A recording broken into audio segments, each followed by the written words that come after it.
Now, moving on to how the families of the missing passengers are coping with the situation and the search and rescue operation going on down in Paengmokhang Harbor. Arirang News' Song Ji-sun joins us now here in the studio. Now, Ji-sun, how are the relatives waiting for news at the Jindo Indoor Auditorium? It must be a very understandably hard time for them. They're getting very weak and unable to eat or sleep and think straight. How are they doing? Absolutely. A lot of people, including myself, have spent the last few nights watching the news and updates for any news of possible survivors.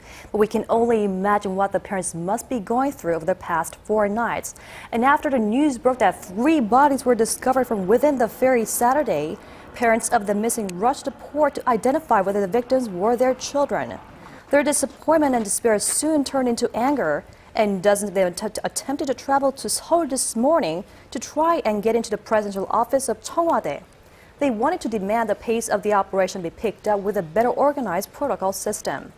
Police and even Prime Minister Chung Hong-won have reportedly blocked and persuaded them from leaving the auditorium. Their condition is also a big concern, as many have spent sleepless nights under intense stress, most have been missing their meals, crying and praying. Several have already been hospitalized, and many have fainted while crying and are very fragile both physically and mentally at this moment. It must be a very tough and emotionally challenging situation for the parents. Now, we also hear their opinion vary on whether to lift the ferry or not. Exactly. Now, what we should put into consideration right now is that the Seoul ferry have completely sunk underwater as of Friday. Now, of course, this because of the oil from Seoul ferry is leaking, and the oil was, in part, what kept the ferry at least a tad afloat the water, since the oil is lighter than water in density. The volume of air pockets is also calculated to reduce as the ship sinks deeper down due to the pressure, further risking chance of survival of those who may be waiting for rescue inside the ferry. While families of the missing still put rescue operation first in priority, it's reported that the families are divided on when to lift the vessel using cranes, because that would mean the end of rescue and beginning of recovery operation. Authorities have announced that they will not go ahead with the process without the full consent of the families of the missing.